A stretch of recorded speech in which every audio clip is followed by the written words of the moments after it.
नमस्ते प्रणाम। सोने के थाली में देवना परोसनी देव के बेरिया, हरि मोर गई सकुलवा देव के बेरिया, हरि मोर गई सकुलवा देव के बेरिया। जब हम जनती हरि जय सकुलवा चोरई लेतीन, उनकर कलम की तबिया चोरई लेतीन। अपने चोरवती अपने ससु के लगवती बिड़ाई देतीन।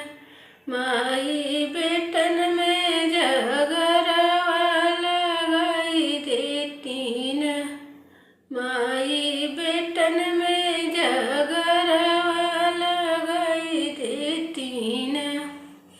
जंजर गिड़ुआ गंगा जल पानी पिए के बेरियान, पिया मोर गई सकुलवा पिए के बेरियान।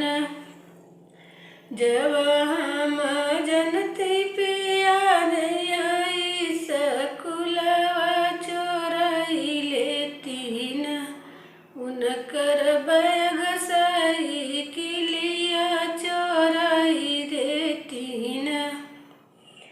अपने चोरवती अपने ननद के लगवती बिड़ाई देतीन।